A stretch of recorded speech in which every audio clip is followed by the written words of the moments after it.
for joining us for today's Ipsos webinar, Exploring Current and Potentially Future Shared Mobility Trends.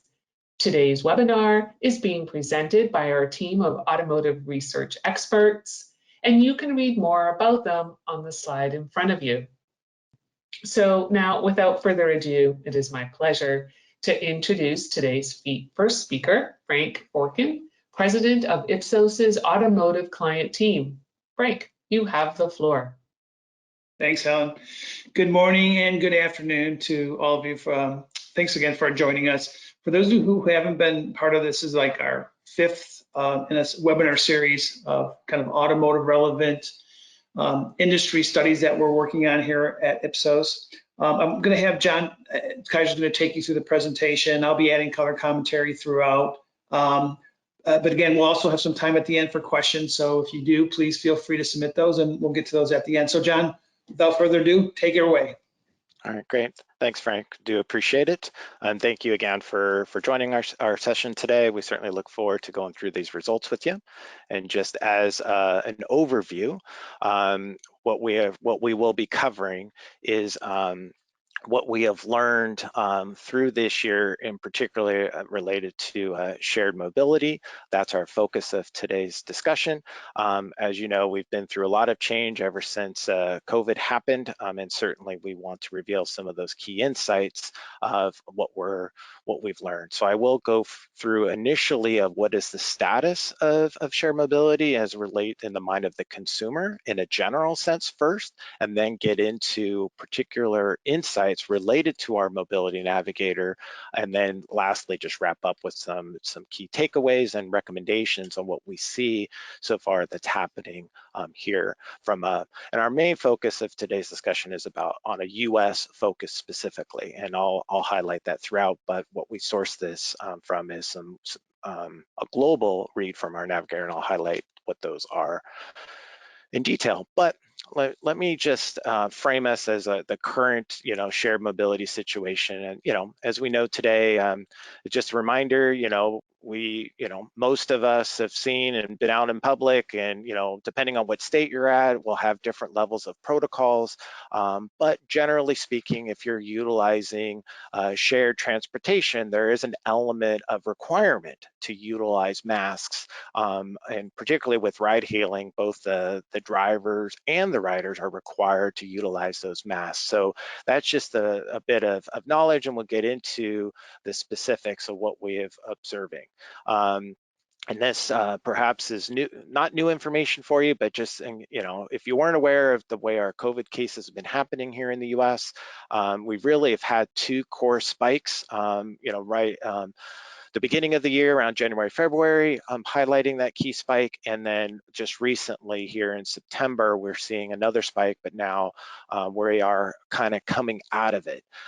As a result of this second spike, I know our organization was very much gearing up to going back to the offices here in the fall, and kind of getting back to a bit of normalcy, but those plans have gotten kind of scrapped and or delayed as we've had to adapt to our current reality of what's transpiring. So ultimately, now that the cases are coming back down, maybe we can get back to some of the sense of normalcy.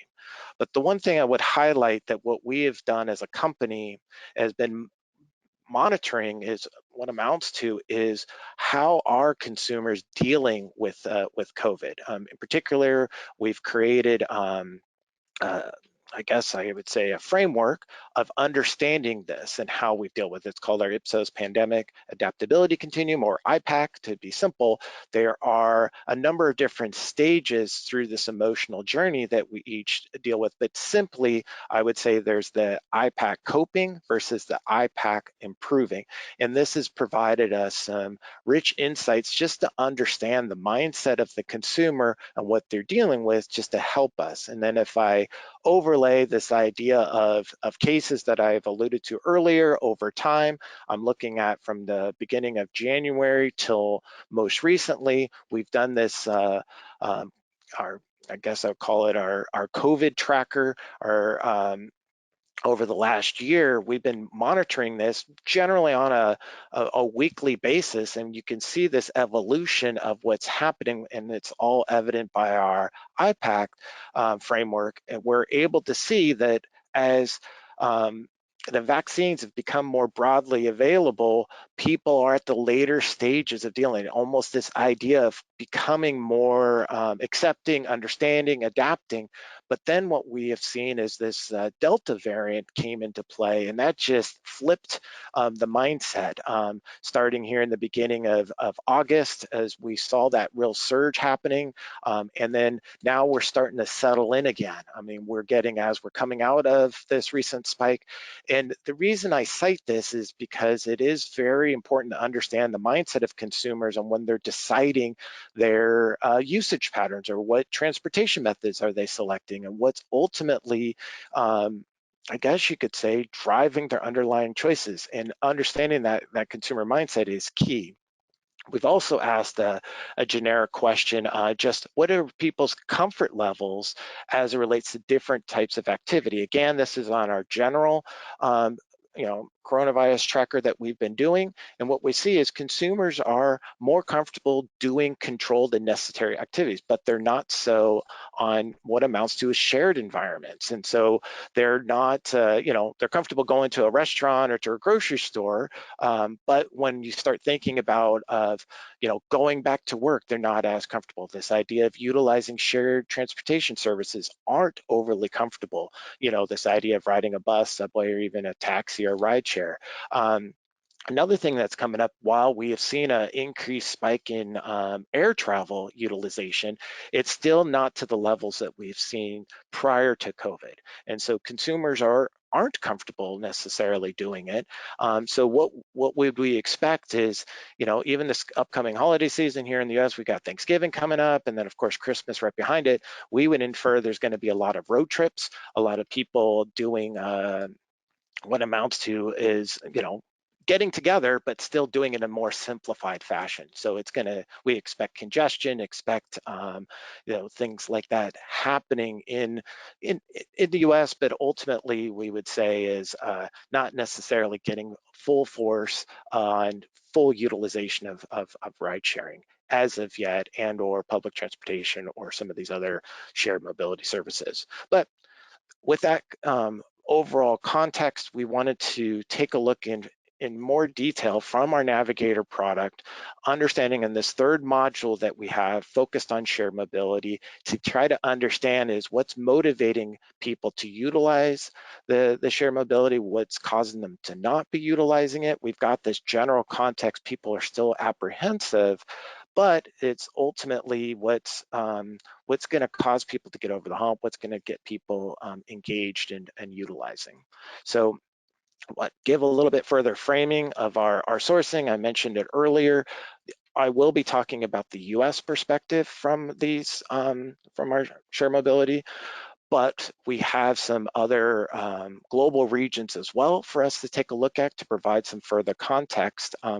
We provide that to our subscribers in more detail. I do highlight here in what amounts to is key insights from the US perspective, but nevertheless, this is what we're framing. The main thing we do with this module, which is different from our other two, is we do get a representative sample of age and gender across each of our countries, and then specifically we are looking at this amongst vehicle owners, and then specifically for shared mobility, we do have a subset of non-vehicle owners so we can understand their utilization of using these services. And with this, we're able to provide our insights to understand what's happening in the market. So as we get into it, what are some of the topics we have? We've done a couple of revisions over the years. So while we're still focused on monitoring the impact of COVID here in 2021, with understanding is what's the shift in utilization, what about is our IPAC model? We have that included, but then we also get into general awareness, interest, utilization, depth of usage, advantages, drawbacks, as well as trying to get a sense of what is people's interest in some innovative offering. Could be, ride hailing with autonomous vehicles. You've seen that covered in the market. As also, we're seeing some consolidation of services in a mobility app to where you're getting multitude of services being offered. We want to get a sense of interest level in those types of services for consumers, and we'll share a couple of highlights that we've seen on that. So let's get right into it. What are we seeing? Just to start us off, we're looking at is types of paid transportation they've used in the past year. What are we seeing?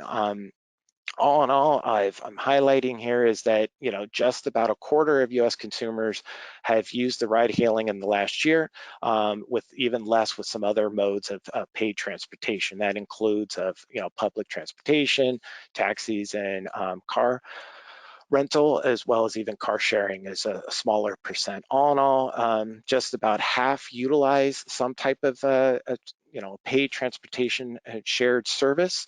But to provide further context into that is, what does that look like? How has that been trending over the last couple of years? And what we have seen, we would say not overly surprising, but the number of users for the shared services has decreased even further in 2021 versus 2020 and 2019. And again, we're thinking this is primarily driven by the recent surge of the Delta variant that's contributing to this, but nevertheless, it's still happening, that all of these services are being impacted as a result of what we're seeing to a degree. But we will say is, as we dug in a little bit, that when we look at the depth of use amongst both public transportation and ride hailing, we do see an interesting trend, and that is that while the number of users are down in both of these core transportation modes, what we see is the frequency or the depth of use is actually higher. So those who are utilizing them on these services are utilizing them at a higher rate. And that's certainly encouraging to see that this is transpiring. It's an element of perhaps necessity, but nevertheless, it's happening. And one thing we would highlight, and we're not too surprised about this, is that we do see even higher skews in metro areas, as you would expect, related to public transportation. So if it's available to them, consumers would be utilizing that across the US. This idea of the bigger cities, urban areas is what's going to be driving that. And then as we look at what are consumers' future usage desires and what do they interested in, and what we see here is highlighting of these key transportation modes. Again, we're comparing this since 2019. What we do see is, future interest in the shared services is increasing versus 2020. So it's saying that consumers want to get back to utilizing the shared services, and we're seeing this growth. It's not quite to the levels of 2019 yet, but one thing that we are seeing in particular is about ride hailing. Ride hailing is pushing ahead, and we saw this trend even in 2020 over public transportation at 23% versus the 21% of the public transportation. And then we do see urban areas, those are younger, the Gen Y and Z are most motivated to utilizing of the ride hailing services. Again, it's something you perhaps would expect, but that's what we are seeing as the trend that's transpiring. And then we wanted to dig into is understanding the advantages and drawbacks of the different transportation modes. And first we'll highlight of a personal vehicle. What is the biggest advantage of a personal vehicle? And we just have these rank ordered for you so you can understand, but amongst the vehicle owners, it's the idea of convenience, the independence. That's what's driving their usage of this. And this is perhaps you would say is not surprising, have this idea of convenience, but it is something that we've looked at, and ultimately we are seeing is that even amongst non-owners, if we ask the question, they will rank similar, these 5 core advantages, but the vehicle owner values comfort, reliability, and security much more than the non-owner. This idea of that price delta, they're willing to pay for it versus the non-owner. And then when we look at the barrier, it's this idea of price is a huge barrier. It's again, perhaps not surprising, but it is key. This idea of maintenance, insurance, cost of ownership, payments, especially amongst the non-owners, is just it's just non-attainable for them as consumers. But it is a real on the mindset of even of a personal vehicle owner. This is the main reasons of limits their utilization of their personal vehicle and to choose other modes of transportation when appropriate. And if we look at public transportation, what's the biggest advantage of public transportation amongst the transportation users?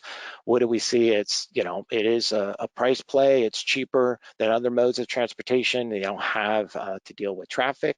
So this idea of being more purpose-driven as being the key benefits that's driving a public transportation user. We also see some elements come through this idea of being environmentally friendly. It is predictable. The schedule to get you to point A to point B is certainly floats to the top amongst a public transportation user.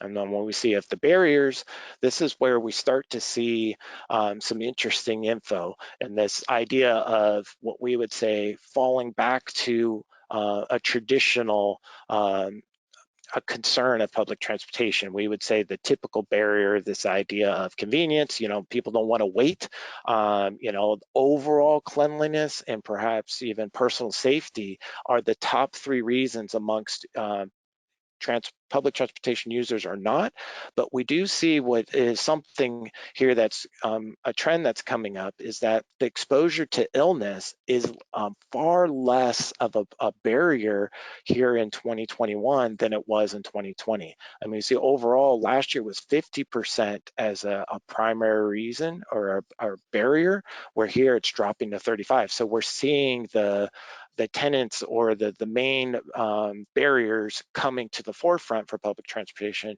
not so much the idea of exposure to illness, which is interesting to see. And then now, if we look at ride hailing, what is their biggest advantage? And we would definitely say convenience, this idea of easy to order, don't need to drive, know the pricing in advance.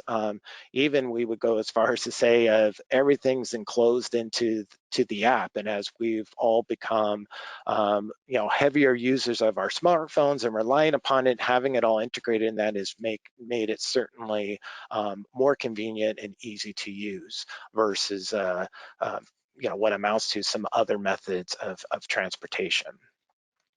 And then if we look at what are the barriers of usage for ride hailing, we're seeing come to the top, and this is some unique aspects of ride hailing, is this, particularly amongst the ride hailing use, this idea of availability is really floating to the top for these consumers. We do still see that traditional pushback of personal security and just uncertainty about getting into a car of someone you don't know, despite all the best efforts of the service providers. But these are I guess I would say, the traditional method or traditional barriers, I should say, of ride hailing.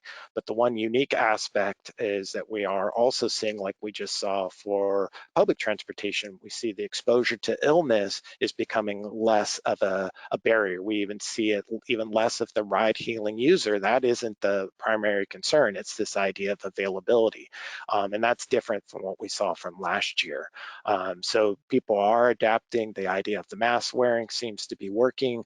But the idea here on the availability is coming up. And this is is an issue with because of what's transpired over the last year. The number of drivers of ride hailing has diminished, so this idea of availability is becoming a real concern for this transportation mode. So it is something to be continue to work on to enable of that access, so that again, that wait time isn't an issue, and that you're able to get to having a vehicle to get you from point A to point B. And then we want to highlight a couple of key characteristics of a public transportation user versus non. The main thing we are seeing with the main user is they live in a metro area, they're employed. We do see some overlap of a ride hailing user, about 50%, 52% of them are also a ride hailing user. So this idea of, depending on the, I guess you could say, the usage level would dictate what you would use, of course. And then a couple of key attitudes that pop up between the public transportation user versus non is this idea of a little bit of convenience. If parking is going to be a problem, I'm going to want to utilize public transportation, and the fact that they have good access to public transportation. That does echo and speak to a comment I said earlier. Metro areas that's where these are more prominent, available to the consumer. So if it's available, people will be utilizing it. And then we do a similar with the ride hailing. We do see, what is the main thing happening here? They tend to be a little bit younger. They tend to also be a little bit more affluent. They have more likely to have a home. There is, like I say, some overlap with public transportation like we saw, but just not as much. And we do see as this idea of utilizing of, these services is, the idea of parking also is an issue, meaning they would, if that's going to be an issue, they would rather just utilize the ride hailing, so they have to deal with parking. But they also have a couple other attitudes that do crop up that we wanted to highlight. This idea they would consider, driving for ride hailing, and or they're more apt to consider utilizing or making their vehicle be available via a car sharing app, like a Turo, for example. They are more likely than a non-user to be a true, call it, sharer, if you will, of the services, which is interesting to see. And then we ask some general stated question as it relates to what are the most important aspects of transportation. And the one thing that we do see across the key different user groups that we wanted to highlight is that, we do see similar top aspects of reliability, safety, availability, cost, comfort, and cleanliness. All of these things are most important on deciding of a solution. We do see cost is becoming more of a driver than we saw last year. Certainly as prioritized on what consumers are going to be selecting, but we do see that cleanliness has lowered as a core driver for people. It's about, what is the right solution for the, I guess, the need, right? If depends on where I'm going, depends on what I'm doing. If I'm commuting to work, or if I'm going to a concert, if I'm going out for drinks, that's going to dictate more of what's transpiring. And then ultimately, we would say cleanliness has become less important. This idea of exposure to illness has become less important, but it's a matter of understanding this. It's kind of getting back to where the core drivers of selection is what's revealing itself here in 2021. And one thing we've done and took a little bit deeper dive, we did some additional analysis. I'm here focused on ride hailing to provide some insight. This is done with other modes of transportation too, but if we looked at stated what are the most important dimensions, like I just saw on the previous slide, the idea of reliability, safety, availability, cost, all float to the top as the key elements. But we also wanted to reveal and or explain people's propensity to utilize a mode of transportation like ride hailing. What's going to be the main driver? What we do see is, access to the internet or connectivity, having fun is a core driver on the selection. But we also see in particular is wait time. As I mentioned, this idea of availability, wait time is an important dimension for ride hailing. And so this is definitely new trend that we're seeing, and that something to making sure to be addressed if this is your focus area, and wanting to increase utilization of ride hailing. That's definitely addressing this point for sure would be appropriate as a prioritization. And then we asked some questions about consumers' interest, and what amounts to is which companies do consumers expect to be pushing, mobility solutions? And we define it as ride hailing, car sharing, car subscriptions in the next 5 years. And we have a collection of OEMs, tech companies, even, call it shared mobility service providers. But we've asked this question just to get a sense of what do consumers expect to see. And again, of our 3 core groups of the vehicle owners, public transportation users, and ride hailing users, what flows to the top? And I guess we would say we saw this as well happen last year, is that of course Uber is up at the top, but surprisingly, even last year was Amazon, and that's still at the top as amongst the leader providing of these mobility solutions. And we are seeing, of course, the spike of home delivery services of Amazon. People are getting what they want when they want it, just by they think it and then it arrives. I know that happens with my kids, but nevertheless, that's happening, but they're getting credibility in this space. And so ultimately it's something to be aware of, to be knowledgeable about. But the other thing that we're seeing is we're not seeing traditional OEMs floating to the top here besides Tesla. And Tesla is, the one, I guess I would say OEM that's in the mix just based off of their notoriety of being a disruptor, but all the others are tech providers and or traditional shared mobility providers of what consumers are thinking. And that's, like I say, fairly consistent across the different user types. Hey, John, before you go, question on that. Can you go back that slide? Yep. So, with the recent announcement from Hertz, that you have both Uber and Tesla in there, and then you almost kind of have this kind of co-branding opportunity with Hertz. What do you think about that whole play that came out recently? No, it's interesting. And just to lead into that a little bit, Frank, thanks for the reminder, is that if you haven't heard the news last week, Hertz announced that they're going to be buying 100,000 Teslas for the network. They're trying to, be disruptive, change the mode, and then they would make 50,000 of those available to be rented by Uber drivers to be then utilized for ride hailing. So you're right, that it is getting kind of intermixed here, right, of all 3 being, or I guess Hertz isn't on here, but the other 2 are shown up here as leaders. And to see that transpiring with the convergence of electrification plus with the service aspect is definitely disrupting. But the one thing I would say that Uber has done and announced in this in the press release is that they are giving Uber drivers credit to help with the, I guess I would say, the environmental impact. So if they are utilizing an EV for ride hailing, and is definitely going to be an incentive to do so. So seeing this convergence is definitely an interesting development. We'll see what transpires, if that'll actually come to fruition. I did see a recent tweet today from Elon Musk saying no contract has been signed. So I don't know what he's doing. Maybe he's just trying to cause the stock price to go up or go down. I don't know. But nevertheless, we'll see what transpires on that. But it is an interesting development. And I think it can be a true disruptor in the shared mobility space by making these solutions be available to consumers. So anyway, yeah, thanks for the reminder on mentioning that, Frank.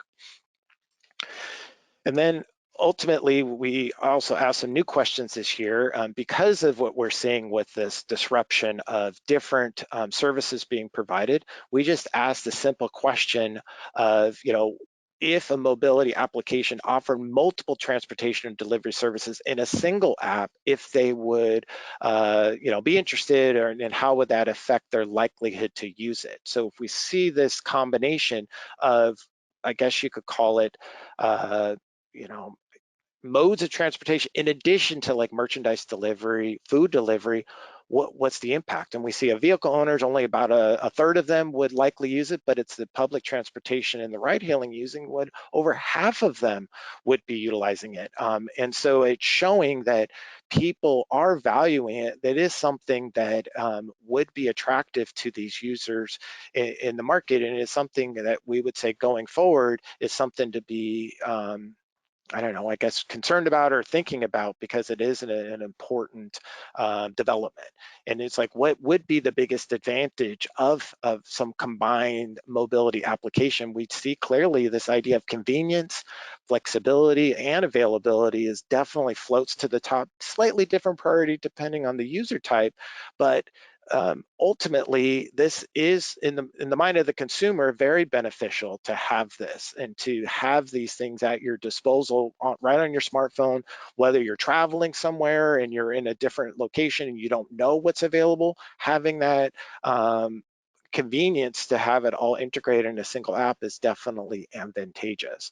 One thing we do see amongst the ride hailing user though is that having this consolidated use of services, there's going to be an expectation of,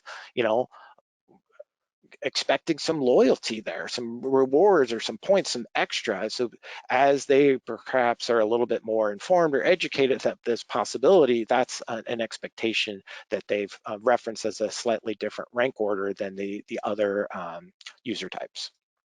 So with that, these couple of nuggets, like I say, I've shared and highlighted through our discussion. I do want to go through some of our takeaways, and then we can wrap up our session and give you back a couple of minutes perhaps. But all in all, I would say, most consumers aren't ready to use the share-based services broadly yet, but we would say is, while the number of people who are utilizing the services are down relative to 2019, we do see future intention is up. People want to get back to sharing again.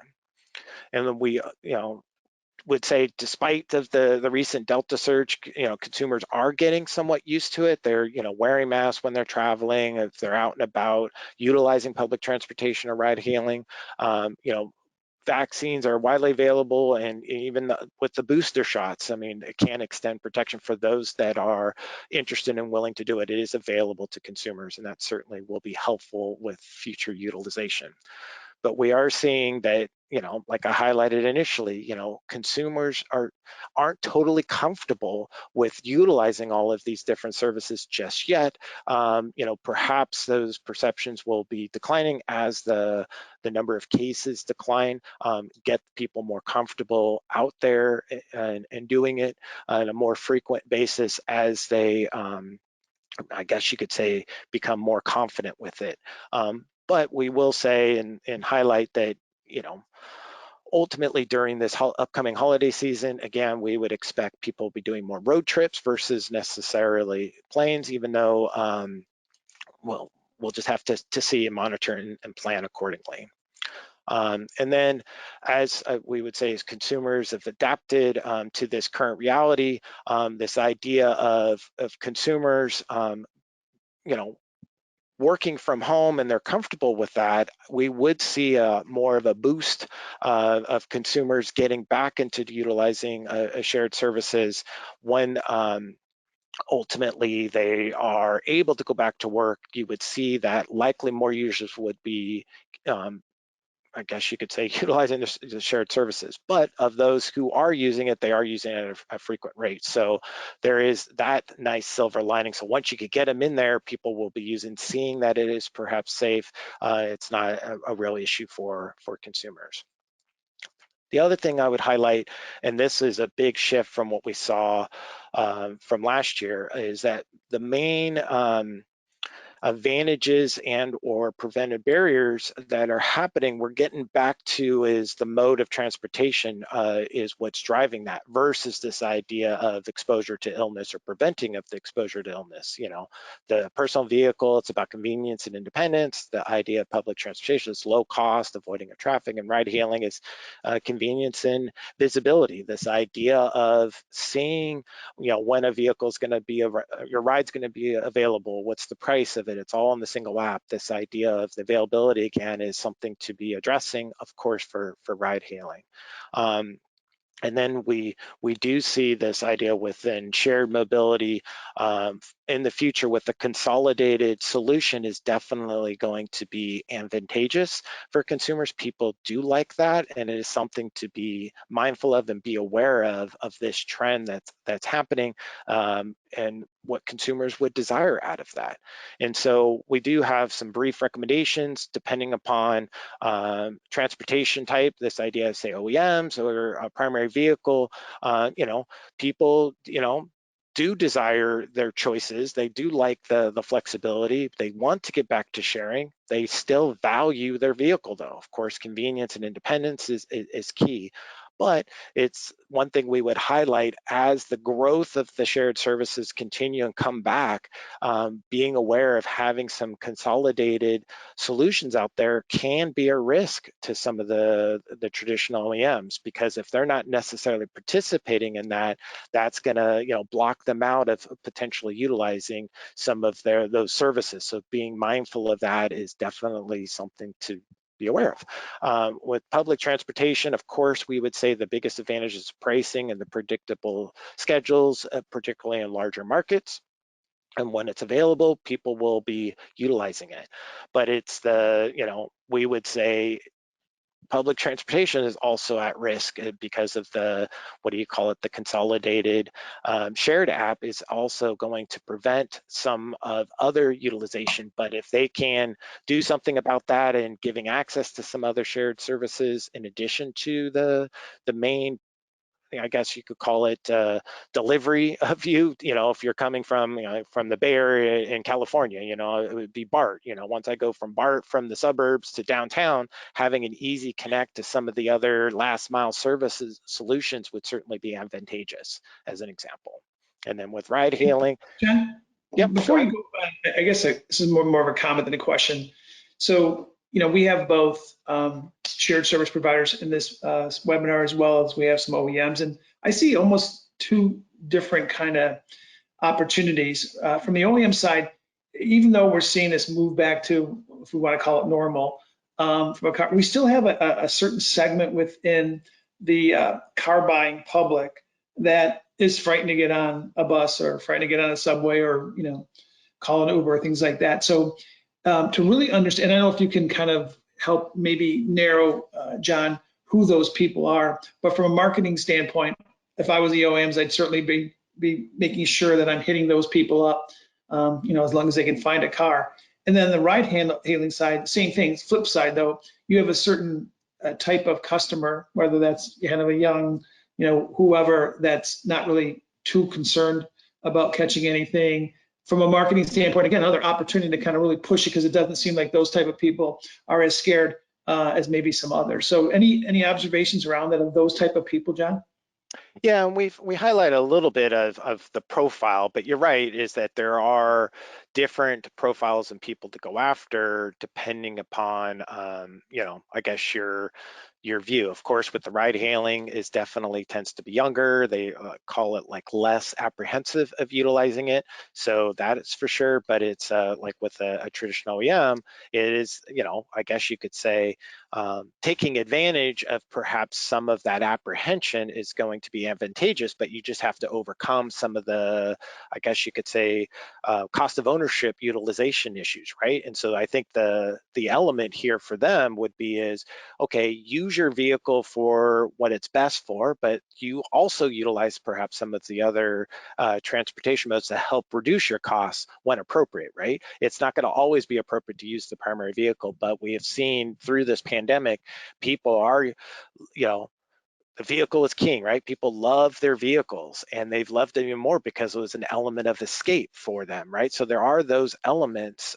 for consumers with a vehicle. It's just knowing that, certain services like going to a concert or going to out for drinks is just advantageous to use a complementary type of service. So I could see, depending on the usage type, will be key for marketing purposes, and to also understand the underlying key benefits of each mode of transportation, right? And to take advantage of it as you go forward on this and utilizing of the services. So I think that's what's key. It's basically just recognizing there is a time and a place for these different services, and trying to, maximize the utilization when appropriate, Okay, great, thanks.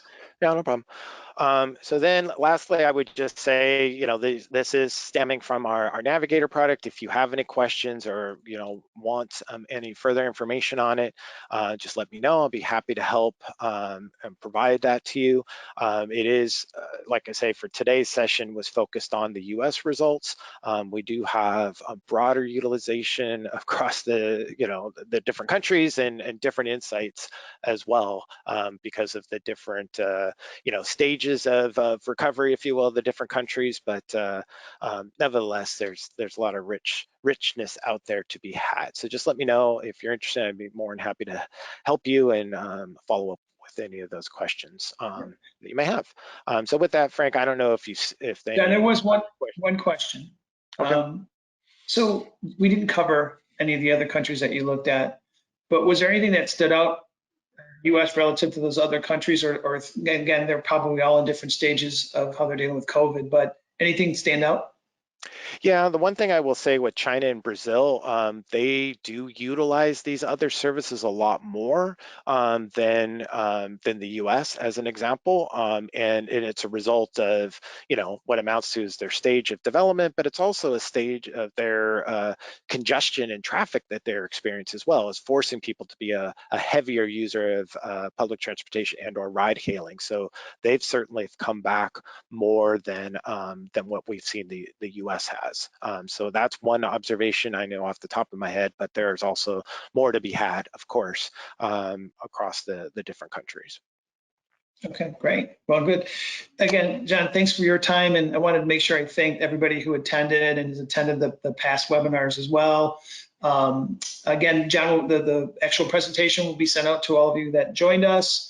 And if you have any follow-up questions, please contact either John or myself. And with that, have a great holiday season. I guess we'll see you guys next year. Thanks. Okay, thank you.